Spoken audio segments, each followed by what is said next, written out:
The ship was small and old, and it smelled like burnt coffee and engine grease. It had no weapons. It had no armor. It had a crew of 6 humans who spent their days collecting soil samples, scanning gas clouds, and arguing about whose turn it was to fix the water recycler.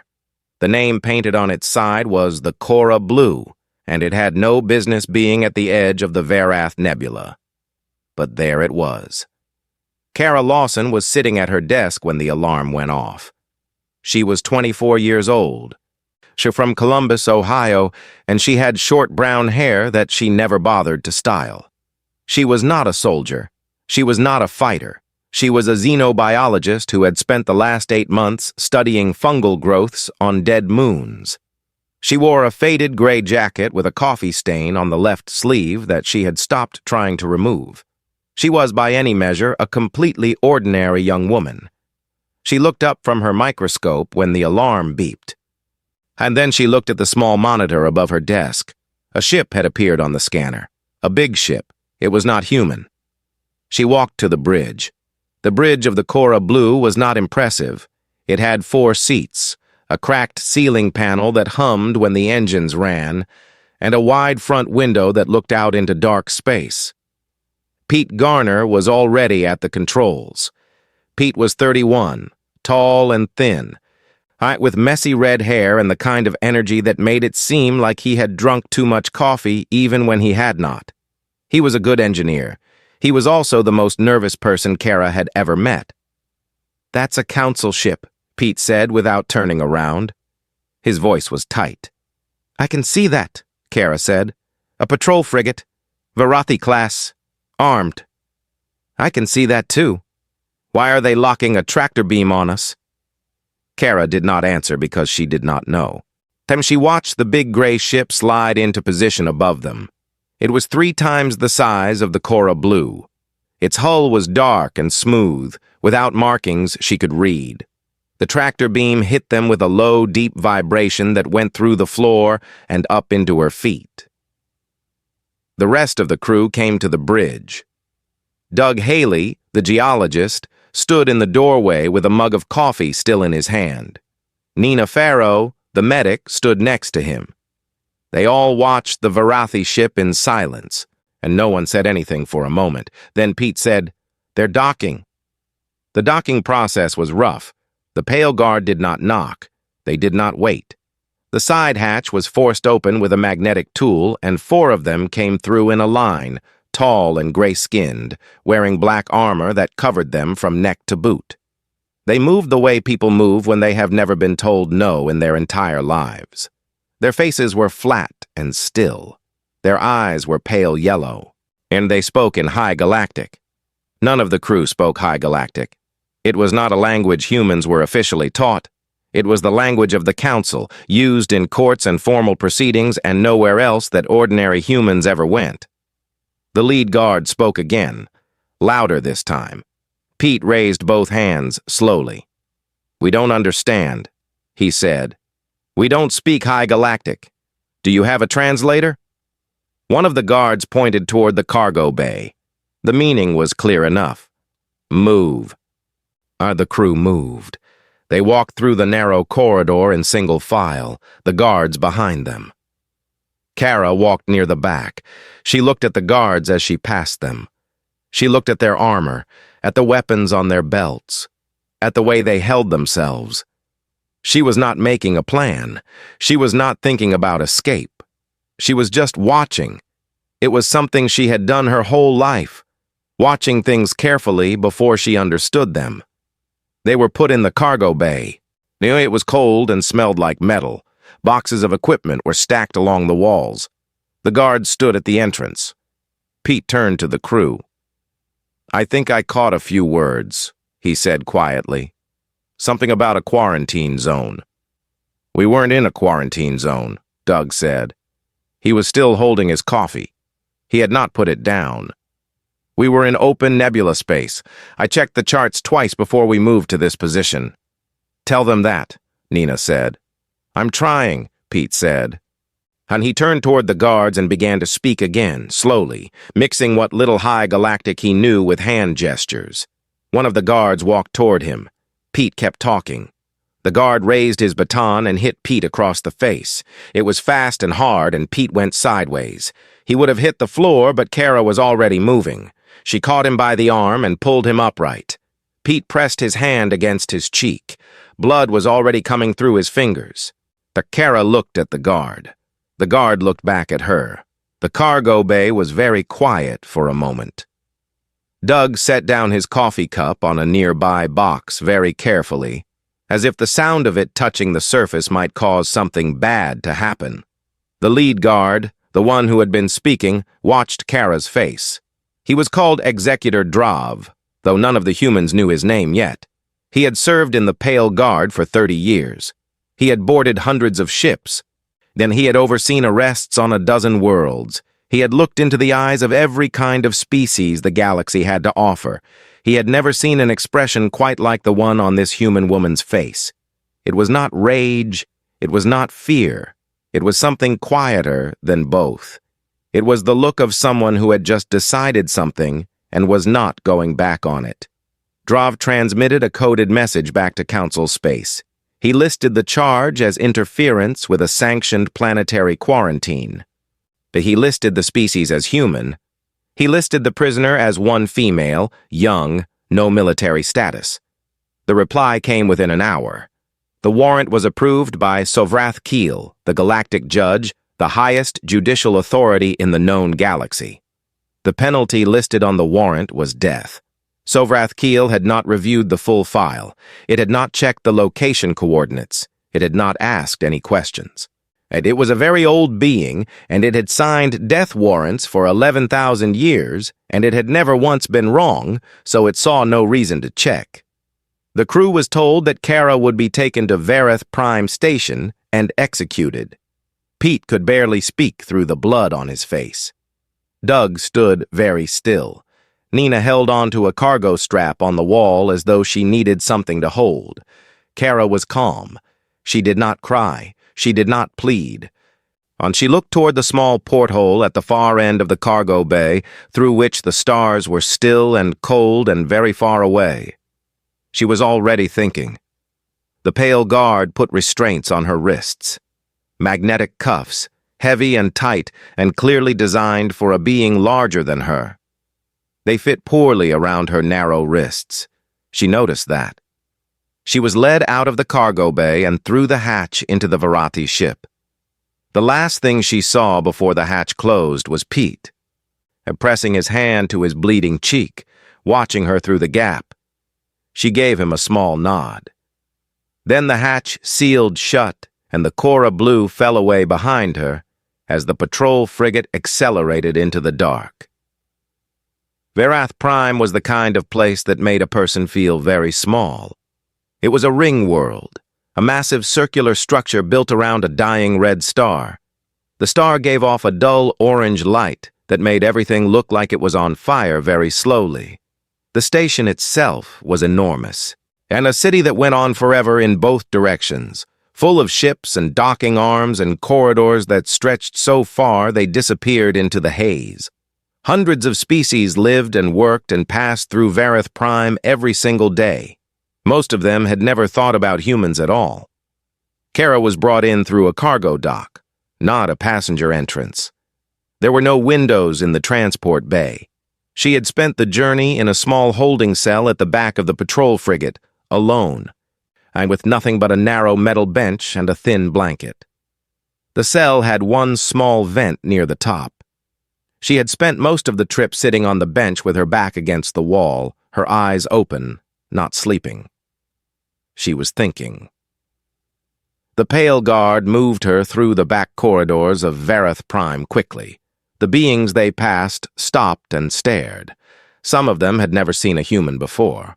Some had only seen pictures. A few of the older species, the ones who had been watching the galaxy long enough to know things that younger species did not, looked at her with something that was not quite curiosity and not quite worry, but something in between. She was put in a species isolation cell in the detention wing.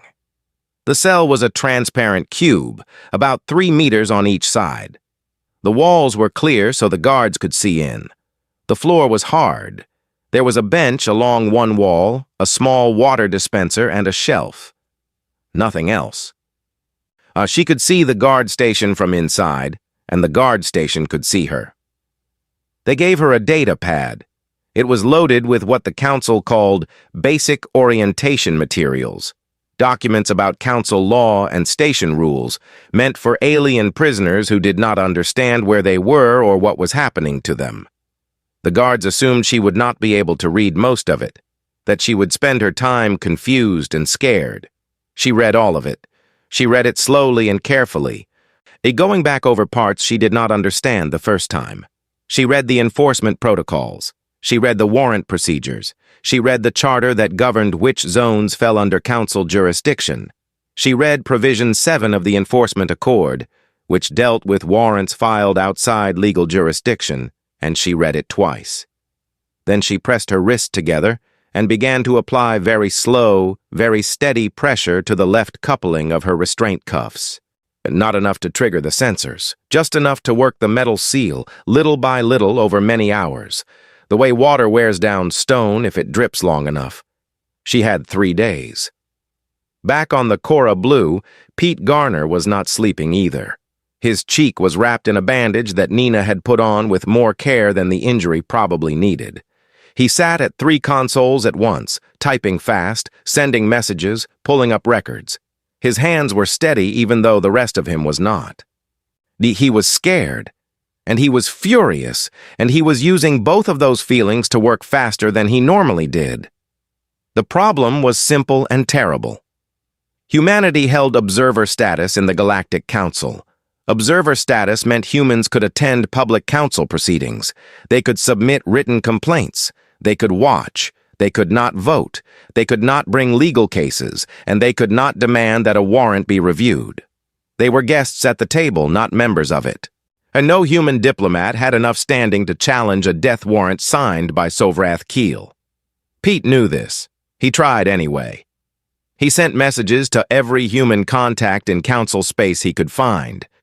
He reached a junior diplomat named Lou Gaines, who was sympathetic and completely powerless. He reached a trade liaison named Bev Marsh, who told him she was very sorry and also completely powerless. He reached a retired council affairs advisor who told him the same thing in more words. When he slammed his palm on the console, Doug Haley, sitting across the room with a cup of cold coffee, said nothing for a moment. Then he said, "Pete, come look at this." Doug had the original quarantine warrant on his screen. He had been reading it the way he read geological surveys, slowly, carefully, looking for things that did not fit. He had a habit of doing that. It was the kind of skill that was very useful in geology and also, it turned out, in situations like this. The quarantine covers the Verath 7 moon system," Doug said. He pointed at the screen. "It covers a specific region. There are coordinates here, a defined boundary." Pete leaned over and looked. "We were not inside that boundary," Doug said. "We were 17,000 kilometers outside it, in open nebula space, which is not covered by the quarantine order." He tapped the screen. "Under the Council's own charter, a warrant can only be issued if a violation occurs inside a covered zone. We were not inside a covered zone." Pete stared at the screen. "So there was no crime." "There was no crime," Doug said. "Will that matter?" Doug picked up his cold coffee. He looked at it. He put it down without drinking it. "To most people up there, probably not. But the Council has its own rules, and some of them actually care about that." He paused. "We need someone inside the station who knows the law well enough to use this." Nina, who had been quiet in the corner, said, "Yeah, that's a very small category of people." It was. But Doug had been doing research, too, between reading the warrant. He had found a name. Ovental, a council legal observer, species Dundi, small four-armed beings known for being meticulous and, more importantly, deeply, personally offended by procedural errors.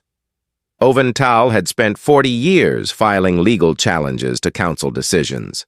The council had ignored almost all of them, but Ovental was still there, still filing. and still showing up.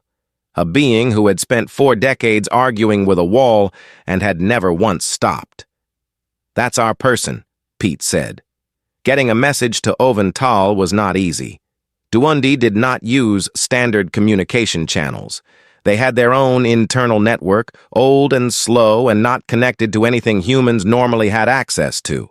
It took Pete 6 hours to find a routing path and another 2 to get the message through. The reply came back 11 hours later. Short. No greeting, no pleasantries. Just 2 lines. "I have seen the warrant coordinates. The filing is incorrect. I will be present at the sentencing session. I can do nothing directly. I can be in the right place." Pete read it out loud. Nina said, "What does that mean?" Pete looked at the message for a long moment. "It means we're not done yet." On Vareth Prime, in her clear cube of a cell, Kara did not know any of this. She did not know about Doug's discovery or Pete's messages or Ovental. And she had no way to communicate with the crew. She was alone with a datapad, a thin blanket, and 3 days.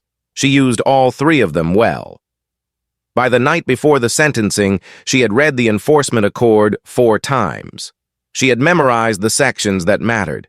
She had continued her slow, steady pressure on the left coupling of her cuffs for hours every day, pausing when guards walked past, resuming when they moved away. The coupling was weakening. She could feel it. She lay on her bench in the dim light of the cell block and stared at the ceiling. She was not thinking about dying. She was thinking about the next 3 seconds, and the 3 seconds after that, and what a person could do if she was calm enough to use them. Outside the cell block, the station hummed and moved and went about its business. Somewhere above her, the Hall of Final Verdicts sat in silence, waiting for morning. Kara closed her eyes. She slept soundly. The Hall of Final Verdicts had stood for 11,000 years. Its walls were carved from black stone that came from a world that no longer existed. The ceiling was so high that the top of it was lost in shadow even when all the lights were on. The floor was polished dark gray and so smooth it reflected everything like still water. There were long rows of seats on both sides, tiered upward like a theater, and they were filled. A species came from all over Vareth Prime to watch sentencing sessions. It was not considered strange or cruel. It was just how things were done. The council's justice was public. The hall was open, and a human execution was unusual enough that every seat was taken, and beings were standing in the upper gallery. Kara was brought in through a side door. She was wearing a gray prisoner's shift, plain and thin. Her hair was pulled back from her face, and the restraint harness they had put on her over the cuffs was tight across her shoulders, but loose at her wrists, same as always. She walked between 6 pale guard soldiers, 3 on each side. She looked straight ahead. The hall was loud with quiet sounds, the shifting of bodies, low voices, the small noises of hundreds of beings in one space. When she entered, a lot of it stopped. Eyes moved to her. She did not look at the crowd. She looked at the far end of the hall, at where the obsidian platform rose from the floor like a dark cliff. Sovrath Keel was already there. She had read about Sovrath Keel in the datapad.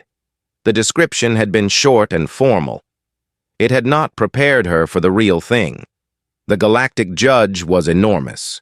It stood on the platform in long robes of deep blue, and its body was pale and angular, made of something that looked almost like bone or chitin, hard and smooth. Its face was long and still. Its eyes were dark and very old. It did not move as she entered. It simply watched. It had the kind of stillness that belongs to things that have been waiting for a very long time and are used to it. Sovrath Keel had signed death warrants for 11,000 years. It had never been challenged in its own hall. It had never had reason to expect that anything unusual would happen today. Kara was placed in the standing position at the center of the floor, in front of the platform. The 6 guards arranged themselves around her. Executor Drav stood to the left in formal armor, his face flat and still. He did not look at her directly. In the upper gallery, very quiet, standing against the back wall, Ovental watched. He was small, even for a Dundi, with 4 arms tucked neatly against his sides and large, dark eyes that moved slowly and carefully over the room. He had arrived early to find the best position. He had brought nothing with him. He did not need anything. He was just there to be a witness, and to stand in the right place at the right time. That was what he had told himself. He was not sure it would be enough. The charges were read by a court officer, a long-limbed being in gray robes who spoke in High Galactic in a flat, practiced voice. A small silver drone floated near Kara's right ear and translated in standard English, a tinny mechanical voice that kept perfect time with the officer's words. She listened. The charge was interference with a sanctioned planetary quarantine. And the location was listed as the Varath Nebula region. The warrant reference number was read aloud. The penalty under council law was listed as death by judicial order. The court officer finished and stepped back. Sovrath Keel raised one hand. Long, pale fingers, slow and deliberate. It was the signal every being in the hall recognized. The condemned bows their head. The judge speaks the sentence. That was the order of things. That was how it had been done for 11,000 years. Nikara did not bow her head. The sound that moved through the hall was not loud. It was more like a breath, the kind of sound a large group of people makes when they all feel the same thing at the same time and none of them say a word. The pale guard around her went stiff. Drav's eyes moved to her. Sovrath Keel's hand stayed raised, very still, as though it was waiting for her to correct herself. She did not correct herself. She spoke. Her voice was clear and steady. She spoke in standard English, and the silver drone translated it into High Galactic a half-second behind her words. She said she wished to challenge the validity of the warrant. She said the quarantine zone covered the Vareth 7 moon system, and its coordinates were on record. She said the Cora Blue had been positioned 17,000 kilometers outside those coordinates, in open nebula space, which was not covered by the quarantine order. She said that under the Council's own charter, enforcement action could only be taken within a covered zone, and that under Provision 7 of the Enforcement Accord, a warrant filed outside valid jurisdiction was not a legal warrant. She said she asked that the record of this session note the challenge. Then she stopped talking. The hall was absolutely silent. Sovrath Keel looked at her. It had not moved. Its hand was still raised. Its dark old eyes were fixed on the small human woman standing in the center of its floor, in a gray prisoner's shift, with her hair pulled back, speaking council law in a voice that did not shake. After a moment it spoke. It asked, in High Galactic, who had taught the prisoner the Enforcement Accord. The drone translated. Kara said no one had taught her. She had read it. Another silence, shorter this time. Sovrath Keel lowered its hand. It turned to the court officer and spoke a few quiet words. The court officer moved immediately, going to the warrant record panel on the side wall and pulling up the file. Everyone in the hall watched. The court recorder, a small being in brown robes who had been writing without pause since the session began, stopped writing. Its stylus hovered over the page. Sovrath Keel studied the record for a long time. In 11,000 years, it had never done this during a sentencing. And it had never needed to. The coordinates were there in the file. The quarantine boundary was clearly marked. The Cora Blue's logged position at the time of the boarding was also on record, pulled from the patrol frigate's own navigation log. 17,000 kilometers outside the boundary, in open nebula space. Exactly where the young woman had said. Ovental, in the gallery, let out a slow, quiet breath through his nose. Sovrath Keel straightened to its full height. It turned. It looked at Executor Drav. And it did not speak the death sentence. What it said instead was that the warrant had a jurisdictional error. What it said was that the session was paused for review. What it said in the careful and formal language of council law amounted to this: the charge did not hold, and the prisoner had said so correctly. Drav's face did not change, not on the outside, but something behind his eyes changed very fast. He had commanded the Pale Guard for 30 years, and he had been corrected by no one. He had brought this prisoner here personally. He had stood in this hall in his formal armor in front of hundreds of watching beings, and a human girl in a prisoner's shift had just taken the ground out from under him using a data pad, and 3 days alone in a cell. His hand moved to his belt. The hall noticed it before anyone could speak. The movement was small and fast and wrong. A Varathi disruptor, long and gray, came up from the holster, and he pointed it at Kara. He fired. She was not there. The restraint cuffs had been poorly fitted from the very first day. Kara had noticed it the moment Drav's soldiers put them on her aboard the Cora Blue. The left coupling sat loose around her wrist, the magnetic seal just slightly off-center, not quite making full contact with the locking ring. It was a small thing, the kind of thing that would not matter to most species or to a being larger than her. But Kara was small and her wrists were narrow, and she had 3 days and nothing else to do. For 3 days during every waking hour, she had pressed the heel of her left hand against the inside of the coupling. Slow, steady, barely noticeable pressure. Not a pull, not a twist, nothing sudden. Just the same soft push, again and again and again, every time the guards were not looking directly at her. Water wearing down stone. By the morning of the sentencing, and the left coupling was almost broken. When Drav raised the disruptor, her body made the decision before her mind finished the thought. She drove the heel of her hand outward once, sharp and hard, and the coupling broke. Her left wrist came free. The restraint harness loosened across her shoulders. The whole thing took less than a second. She moved left, fast and low, as the disruptor fired. The shot hit the floor where she had been standing. When the sound was sharp and loud and it filled the entire hall, the burnt smell of a disruptor hung in the air. Drav swung toward her. He was big and fast, and he had fought beings much larger than a human woman.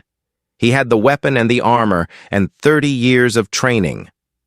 What he did not have, what no one in the Galactic Council had needed to develop in a very long time, was experience fighting a human in a small space at close range when the human was already in motion. Kara came up inside his reach before he could adjust. She did not try to overpower him. She did not try to hit him. She got her right hand on his weapon arm just below the wrist, and she moved with him, using the direction he was already turning, adding to it instead of fighting it. It was a technique she had learned in a college self-defense class in Columbus, Ohio, when she was 19 years old. Digging a small gym with thin mats on the floor and a retired police officer who told them that the point was never to win a fight, only to end one. Her second movement used his own forward momentum. She stepped into him, turned her hip, and applied pressure at the back of his elbow. His arm went the wrong direction. He did not fall because he was too strong and too heavy for that, but his weapon arm twisted outward and the disruptor fired again, this time straight up into the ceiling. A chunk of 11,000-year-old black stone fell from above and hit the floor somewhere off to the right.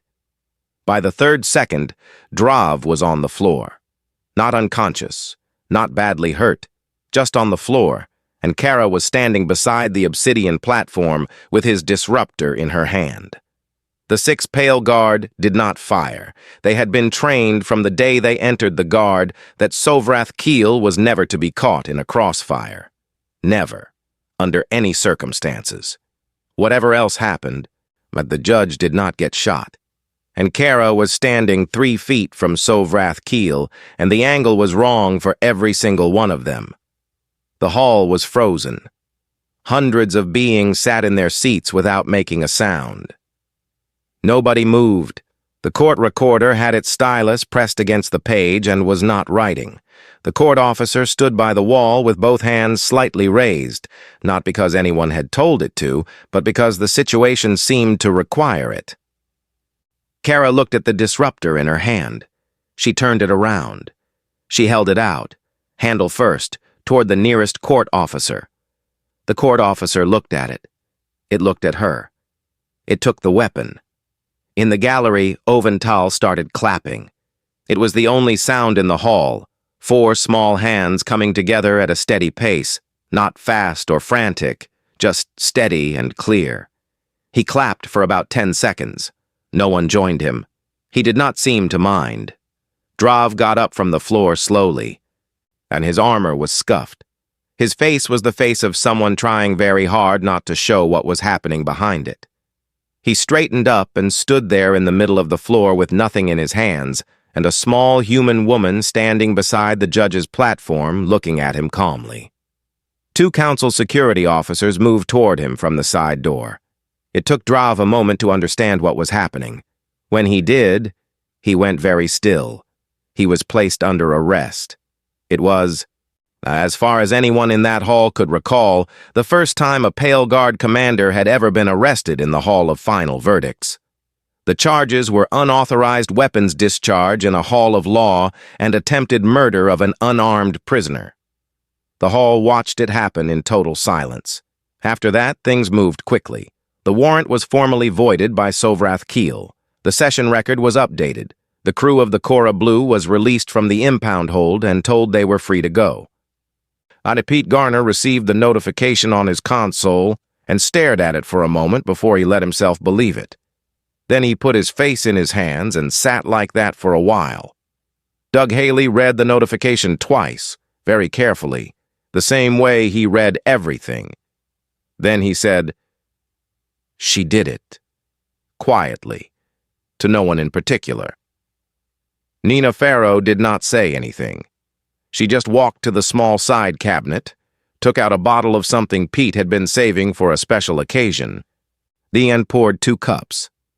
On Verith Prime, the story moved through the station the way things move in small spaces where everyone knows everyone. By the time the session officially closed, beings all over the station had heard about the human prisoner who had argued council law from memory, escaped magnetic restraints, and disarmed a senior Pale Guard commander without seriously injuring him, all in the same session, and then handed the weapon to a court officer and waited calmly for proceedings to resume. Most species who heard it did not quite believe it the first time. Some of them heard it a second time and still were not sure.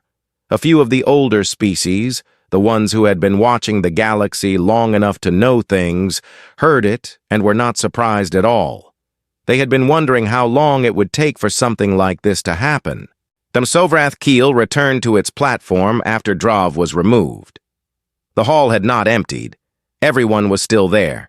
It stood in its long blue robes and looked out at the room for a moment. Then it did something it had not done in 11,000 years. It asked Kara Lawson to stay, not as a prisoner, not as a condemned person, just to stay in the hall after everyone else left. It wanted to speak with her. The request was delivered through the silver translation drone in a tone that was difficult to read, because Sovrath Keel always sounded the same. But there was something in the choice of words that Ovental, still standing in the gallery, recognized. It was the sound of a very old being who had just seen something it did not expect. Kara looked up at the platform. She looked at Sovrath Keel. She said she would stay. The crowd began to leave slowly. I'm in the way crowds leave when they are not quite ready to stop thinking about what they just saw. Ovental came down from the gallery. He stopped in front of Kara on his way out. He was small, barely up to her shoulder, with 4 arms and dark round eyes and a face that did not have a lot of expressive range by human standards. He looked at her for a moment. Then he gave a very small, very precise bow. Not the kind of bow that was required by council protocol. The other kind. And he walked out without saying a word. Kara stood in the empty hall and waited for the judge. The small chamber behind the Hall of Final Verdicts had no windows. The walls were the same black stone as the hall, old and cold and smooth. There was a long table in the center, dark wood from some world Kara could not name, and 2 chairs on either side. A single light hung above the table, low and warm. The room smelled like stone and something faintly metallic and time. It was the kind of room that had been used by the same people, doing the same things, for so long that the silence in it had a weight to it. Kara sat in one of the chairs. She was still in the gray prisoner's shift. Her broken restraint cuff dangled from her right wrist. She had not taken it off yet. No one had offered to remove it, and she did not ask. Sovrath Keel entered and sat across from her. Up close, without the distance of the platform and the enormous hall, it was different. Still large, still ancient, still something that a human had no natural framework to understand. But it was sitting across a table from her like a person, and that changed the feeling of it in a way she had not expected. It looked at her for a long moment before it spoke. The silver drone was still with her, floating just behind her right shoulder. She had forgotten it was there until it started translating. Sovrath Keel began by talking about the council. It talked for a long time. And it talked about how the council had formed long ago when the first 3 spacefaring species had agreed that the alternative to law was destruction. It talked about what the galaxy looked like before there were rules, before there was a shared agreement about how beings could treat each other across the stars. It talked about the difficult work of keeping 1,000 species together under one system of order, and the compromises and the cost and the things that had to be accepted because the alternative was worse. It did not apologize. It explained. There was a difference, and it seemed important to Sovrath Keel that the distinction was clear. Kara listened. She did not interrupt. When Sovrath Keel finished, the room was quiet. The low light above the table sat still between them. Kara asked one question. She asked how many people had been executed on invalid warrants in the last 1,000 years. The silence that followed was not like the silence of the empty hall. The silence in the hall had been surprise, the sudden halt of a large space full of beings all stopping at once. This silence was different. It was the silence of a very old mind considering something it had not considered before, something that had been there the whole time and had simply never been looked at directly. Sovrath Keel said it did not know.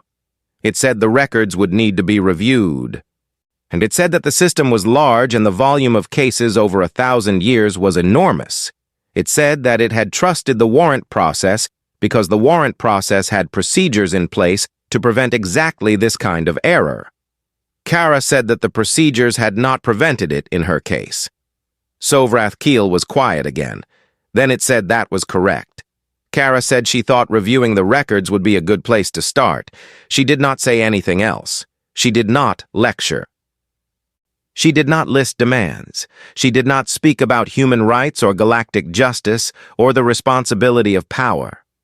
She was 24 years old, and she was sitting in a cold stone room in a prisoner's shift with a broken cuff on her wrist, and she had just said the only thing that needed to be said, and she let it sit there.